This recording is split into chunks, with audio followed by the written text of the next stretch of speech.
There are stories that quietly unfold in the shadows, tales of determination that go unseen until a single moment brings them to light. Imagine a chilly pre-dawn morning, the streets nearly deserted, when a lone figure starts a 20-mile journey on foot. She isn't an athlete training for a marathon, nor is she out for a leisurely stroll. She's a mother with responsibilities weighing on every step. What compels her to keep moving day after day, no matter the weather? And who will notice her silent struggle before it's too late? Stay with us as we unravel a profound testament to resilience and compassion. Leah's mornings always began long before sunrise. For as long as she could remember, she had been an early riser, first by necessity, and then by unrelenting habit. At 3:40 a.m., her alarm buzzed, slicing through the night's stillness. She would sit up in her narrow bed, rub her tired eyes, and prepare for the hours ahead. There was no sense in complaining about lost sleep or the prospect of an exhausting day. Life had taught Leah that self-pity offered neither solutions nor comfort. In the cramped kitchen of her small home, she'd brew a cup of cheap coffee, hoping the weak aroma would awaken her senses. The walls around her bore chipped paint and decades of wear, while the floorboards groaned underfoot. Even so, Leah found small blessings in each familiar detail. Life as a single mother had taught her to locate tiny pockets of joy. A squeaky cabinet that used to annoy her now reminded her she had a roof overhead. The house might not be luxurious, but it was home, her children's safe haven. With two kids, 12-year-old Jaden and 7-year-old Aisha, depending on her, Leah bore the weight of countless obligations. When their father left 3 years ago, he took both their family car and her sense of security. After that day, there was only Leah. She shouldered every responsibility, from cooking and cleaning to tucking the children into bed at night. But one duty, the one that paid their bills, required a 20-mile walk to work each day. Leah's job as a hospital cleaner was stable, if exhausting. She vacuumed hallways, wiped down waiting rooms, and sanitized every surface that needed disinfecting. Hospitals never slept, so neither could she. With her car gone and no money to repair it, she trudged each morning from the outskirts of town to St. Angela's Medical Center on foot. It had become a fact of her life, as routine as brushing her teeth or folding laundry. The sight of Leah walking along empty roads, her shoulders squared against the dawn chill, became familiar to the few people who noticed. But until recently, nobody had cared enough to stop and ask why. Leah told herself she was just another face in a world too busy with its own troubles. If no one offered help, well, she reminded herself she didn't need it. Her pride insisted that she handle her burdens alone. Besides, how could she expect others to understand her fears or the financial tightrope she balanced on every day? But change was coming, though Leah didn't realize it yet. A single observer, Officer Mark Daniels, would soon step out of the background, driven by curiosity first and compassion second. Leah's daily trek might have gone unnoticed forever, if not for the man who chose to look a little closer. Long before he met Leah in person, Officer Daniels had glimpsed her figure in the half-light, consistently crossing the same intersections day after day. At first, it was mere curiosity. Why walk that distance so early? Why not ride a bicycle or catch a bus? But as weeks turned into months, his curiosity grew into something more substantial, a gnawing sense that he was missing part of a crucial story. Daniels wasn't a stranger to tough situations. Growing up, he'd watched his own mother hold down multiple low-paying jobs just to keep food on the table. He understood hardship from the inside out. Even so, he was hesitant to involve himself in the personal affairs of a stranger. His job was to protect and serve, but protecting and serving usually meant responding to emergencies or enforcing laws, not meddling in people's private struggles. Then one morning in early autumn, with a crisp wind cutting across empty streets, Daniels found himself tailing Leah in his patrol car. Keeping a few car lengths behind, he observed her pace, a steady clip that suggested fatigue, but also fierce determination. She wore old sneakers, patched with duct tape along the soles. Despite the chill, her coat was thin, and her breath turned to fog in the headlights of passing cars. Occasionally she'd look over her shoulder, but whenever she noticed his vehicle, she'd revert her eyes forward and quicken her stride. Eventually, Daniels pulled up alongside her. "Ma'am," he called out gently, "is everything all right?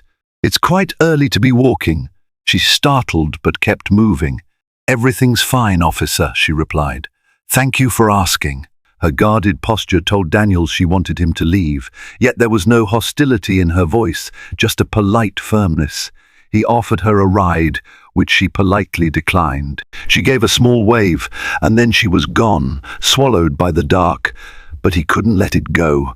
Why would someone walk so far, so routinely, and so resolutely refuse assistance? The next time Daniel saw Leah, she was on her homeward trek.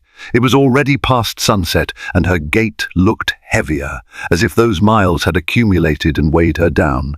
Traffic was denser in the evening, cars speeding by as people headed home from work. He watched her carefully, noticing how she slipped sideways to avoid puddles and flinched from the glare of oncoming headlights.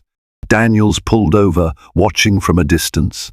He debated stepping out to speak to her again, but something, maybe her posture, told him to hold off. She seemed deeply tired, and he suspected she might reject his help just as firmly as before. But soon enough, curiosity and concern overrode his caution. He approached, pulling up beside her with his window down. "Ma'am, can I at least make sure you get home safely? These roads can be dangerous at night."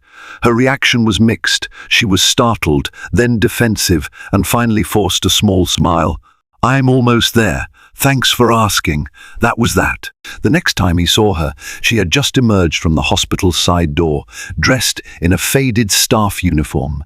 He'd parked discreetly across the street, unseen behind tinted windows. She walked on, hugging herself against the crisp air, her face a mask of exhaustion. Something deep within Daniels urged him to learn more about her situation, so he started asking discreet questions around town. Over the ensuing days, he learned bits and pieces: a hospital housekeeper who never complained, a single mother rumored to have a broken-down car she couldn't afford to fix, a neighbor who thought she kept to herself because she was too proud or too shy. None of it satisfied him, but it was enough to form a picture: a mother, struggling in silence, refusing to speak up or ask for handouts.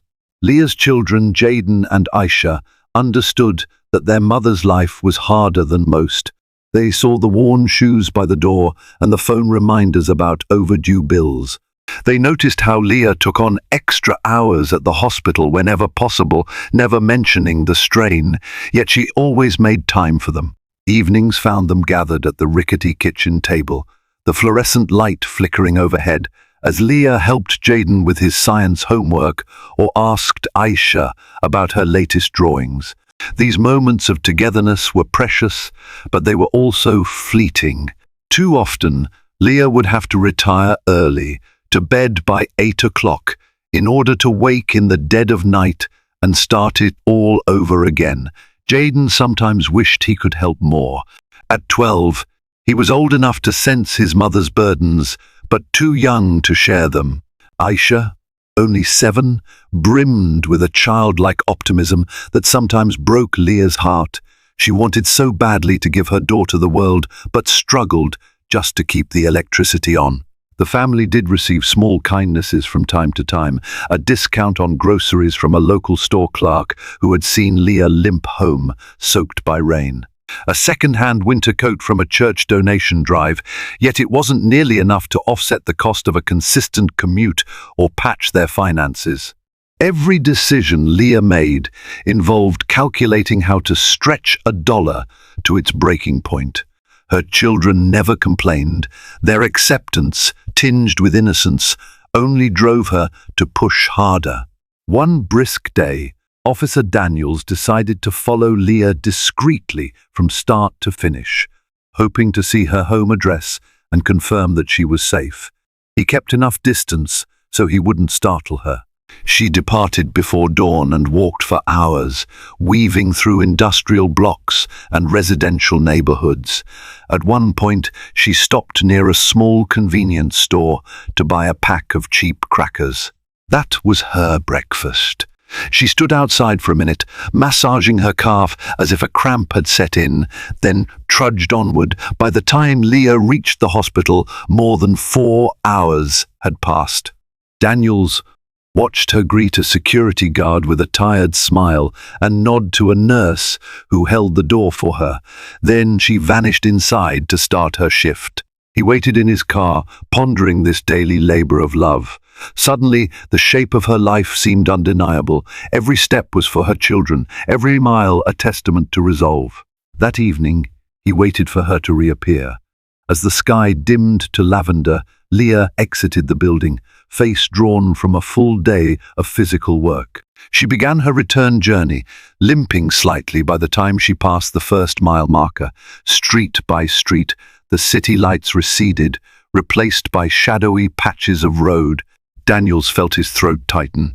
If she refused his help, perhaps he could find another angle, some kind of community assistance program or benevolent fund. Eventually, Leah reached a modest, weather-beaten house at the end of a dead-end street. 2 children flew out the front door, their joy apparent from half a block away. Leah's reaction was immediate.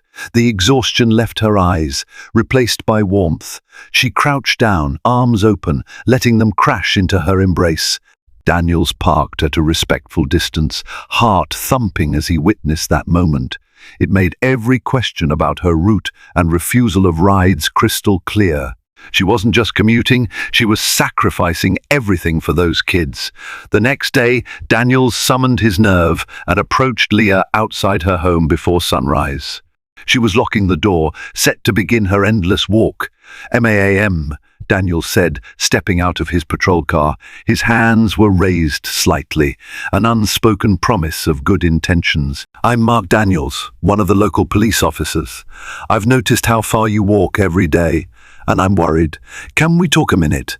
Leah hesitated, anxiety flickering in her eyes. "Is something wrong?" "No, not at all," he assured her. "I just wanted to offer help, or at least understand if there's something I can do." She sighed, her breath clouded in the chilly air. "Officer Daniels, I appreciate the concern, but I don't want to trouble anyone. I can manage." Daniels stayed firm. "Sometimes managing alone is too hard. Please, if you could just spare 5 minutes, I'd like to hear your story." They stepped aside to a small bench near her fence. Leah explained her broken-down car and how every attempt to fix it was thwarted by a lack of funds. She described working at the hospital, the wages that never seemed to cover all her bills, and her determination not to become reliant on handouts. She looked at him with exhaustion etched across her face. "I can't afford to be late for work, not even once," she said. "I've tried ride-sharing and the bus system, but nothing fits my schedule. I can't risk losing this job, Officer Daniels. My kids, they need food, clothes, a roof over their heads. If walking is what I must do, then that's what I'll do." Her voice carried a tremor. In that vulnerability, Daniels recognized both her fierce love for her children and the burden of isolation. He thought about his own childhood. He remembered a time when neighbors had shared groceries and offered rides to help his mother. That sense of community had saved him. Looking into Leah's tired eyes, he saw someone who had none of that support. "Leah," he said gently, "you don't have to do it all by yourself." "I've learned not to expect miracles," she replied, tone resigned. "The world moves fast, and people have their own troubles." Before he could argue, she rose.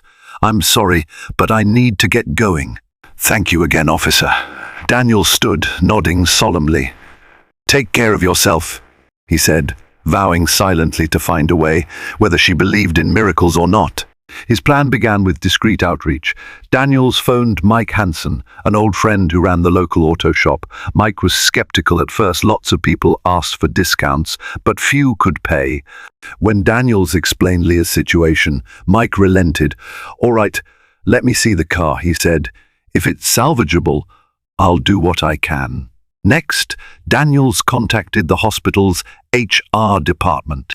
He learned they had no official program for employees lacking transportation. However, a few nurses who heard the story offered to discuss possible carpools. Word spread through the break room, staff lounge, and beyond. Slowly, a network of concerned individuals began to form, each eager to help but unsure how to coordinate their efforts. Daniels, who had always liked solving puzzles, stepped in to connect the dots. He set up a simple message board at the station where volunteers could sign up for certain days to drive Leah. He spoke to the grocery store manager, who agreed to donate vouchers. A local shoe store pledged a new pair of walking shoes, the best we've got, the owner insisted.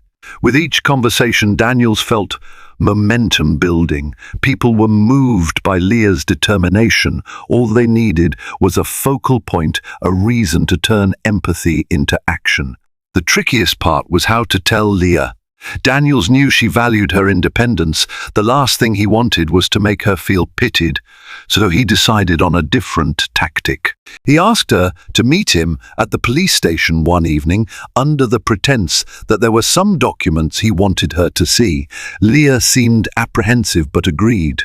When she arrived, a group of hospital staff, local shop owners, and city council members had gathered in a small conference room. They greeted her warmly, explaining in earnest how her story had touched them. Leah's eyes darted, unsure if this was an intervention, a surprise, or a kindly ambush. Daniels cleared his throat. "Leah, these folks believe in you. They want to help with your car repair, and some want to offer rides until the car is fixed. There's no catch. You're an inspiration, the mother who never gives up." Words stuck in Leah's throat. She glanced around the room, seeing only encouraging smiles. A single tear traced down her cheek as she realized the magnitude of what was happening. This wasn't one person with a spare dollar. It was an entire community rallying behind her and her children. Her voice faltered. "I don't know how to accept this." A nurse stepped forward. "We're not offering charity. Think of it as neighbors supporting neighbors. When you're back on your feet, you can pay it forward." Leah swallowed hard. Pride and relief warred in her chest. Finally, she nodded. "Thank you," she managed, glancing around the room. "Thank you all." The following days felt surreal to Leah. Mechanic Mike came to tow her broken car for repairs. People from the station's sign-up board arrived in turns to drive her to and from the hospital. A bag of fresh groceries appeared on her doorstep one evening, accompanied by a handwritten note. "You're not alone." For someone who had so long braced herself to walk in solitude, the abrupt wave of support felt both uplifting and disorienting. Leah worried about coming across as ungrateful if she hesitated to accept. But each time she voiced her concerns, someone would reassure her that giving and receiving help was a cycle. One day, she might be the one in a position to do the same. And her children thrived in this new atmosphere. Jaden had never seen his mother this hopeful. Aisha looked forward to outings because they sometimes got rides from friendly neighbors who told jokes or brought small treats for the kids. One evening, after the children had gone to bed, Leah sat in her living room, the overhead light casting gentle shadows on the worn furniture. Officer Daniels knocked, stepping inside with a respectful nod. "I wanted to check on you," he said. "See how everything's going." She smiled, an expression that was freer than any he'd seen from her before. "It's remarkable. Honestly, I never expected so many people to care. I'm still trying to wrap my head around it." Daniels settled into a chair. "They care because you matter, Leah. Your hard work shows people what determination looks like. Sometimes we all just need a chance to do the right thing." Leah leaned forward. But you went out of your way to coordinate this. Without you, I might still be walking 20 miles every day. He waved the praise aside. I had a bit of free time, he joked. In truth, it reminded me of my own mother. We had tough days, but our neighbors stepped in. If they hadn't, I don't know where I'd be. A flicker of understanding passed between them. Leah realized this kindness was something deeper than a police officer's duty. It was the repayment of a debt he felt he owed to his own past. The thought filled her with gratitude too large for words. Mike eventually called with good news. Leah's car is up and running, he said proudly. The community donations covered the parts, and I donated the labor. Runs like a dream now. A small celebration was planned at Mike's auto shop. Leah arrived with her children, stepping through the door to find an assembly of kind souls who had contributed in one form or another.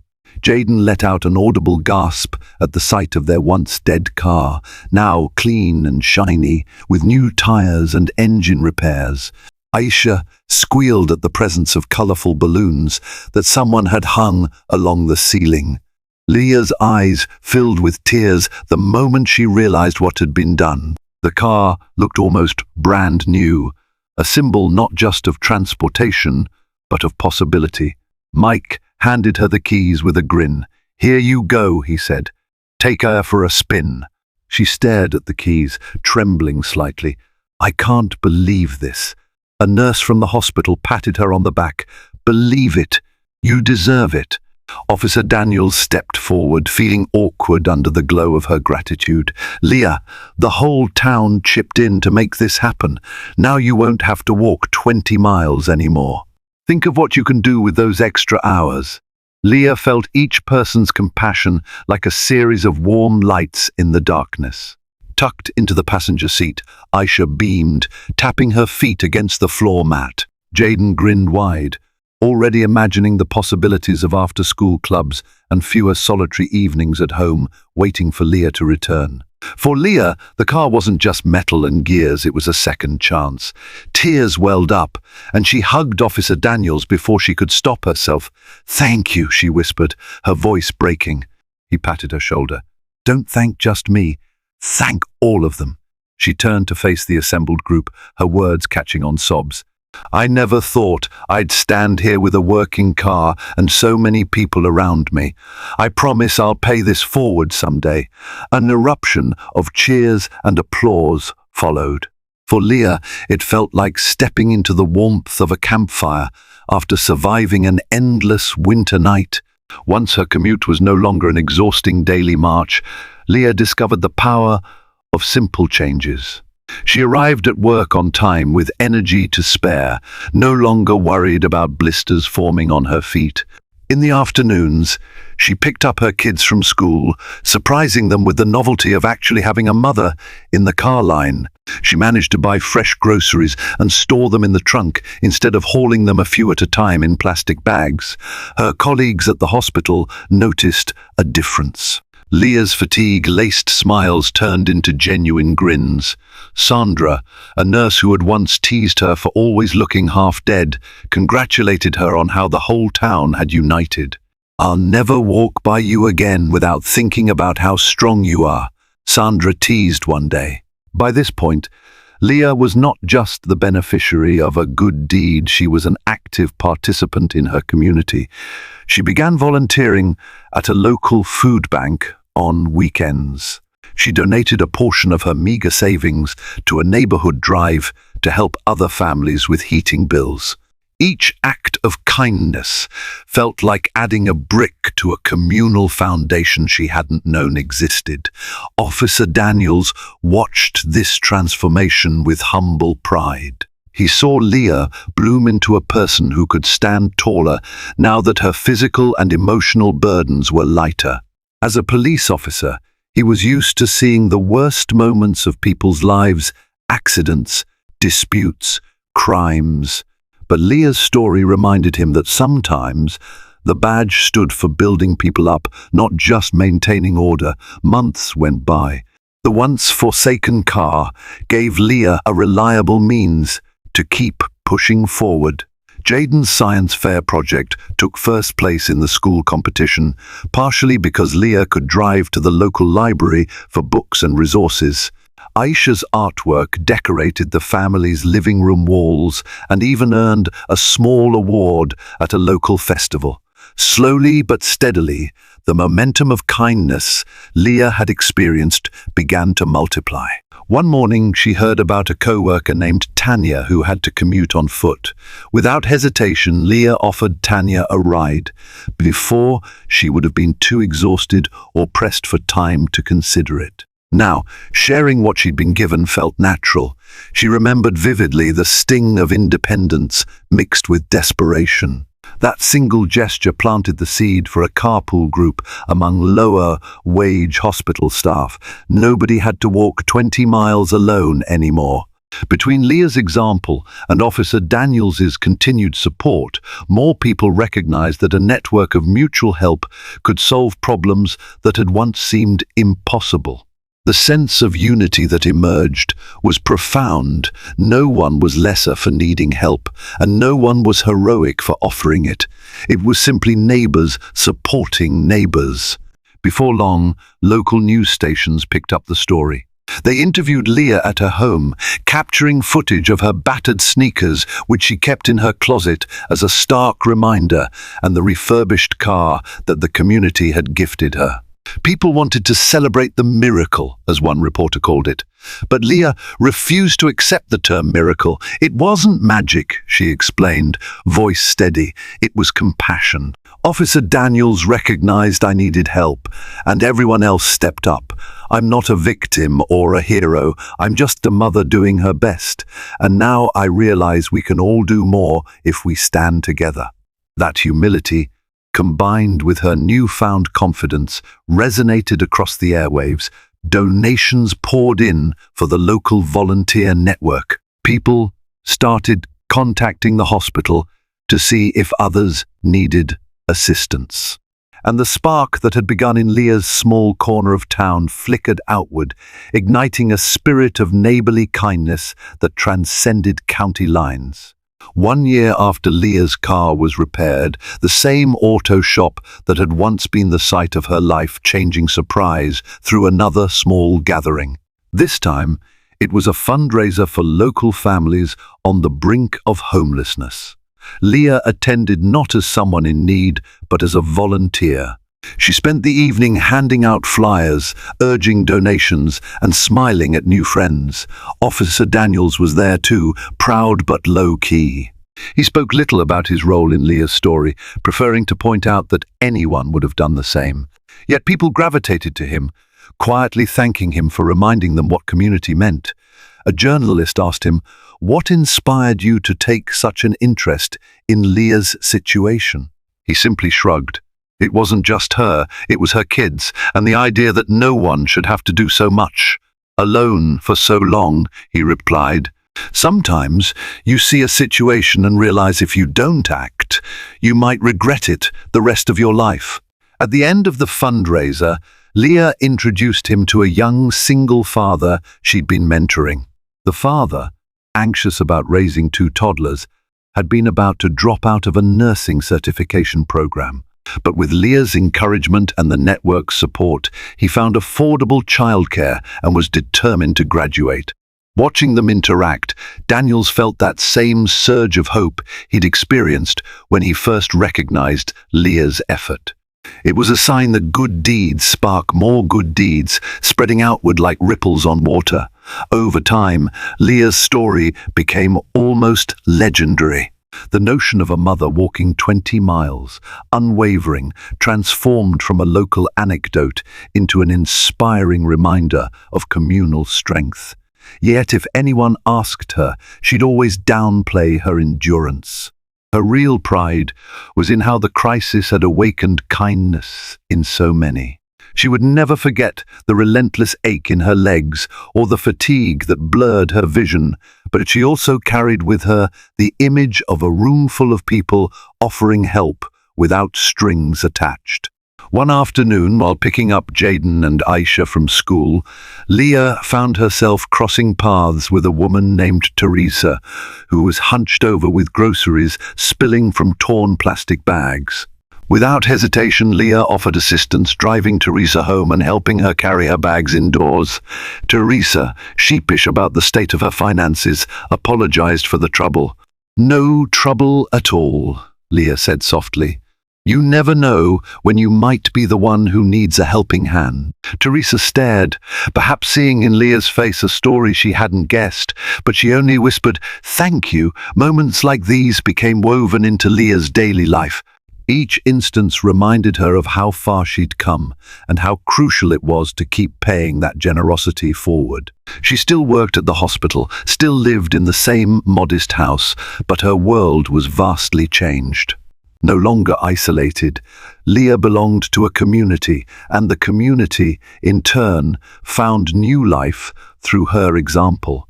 Stories like Leah's show us that extraordinary resilience often hides beneath everyday routine. Leah walked 20 miles for the sake of her children, never imagining that anyone would notice or care. But one act of empathy from a single police officer set off a chain reaction of kindness that transformed an entire community. It's a reminder that real change starts with everyday people choosing to help one another rather than looking away. If Leah's journey moved you, please consider supporting someone in your own community who might be quietly struggling. And if you enjoyed this retelling of courage and compassion, don't forget to like, share, and subscribe to our channel. By spreading stories of hope, you become part of the solution. Together, we can make sure no one walks alone when a neighbor's hand or heart is within reach.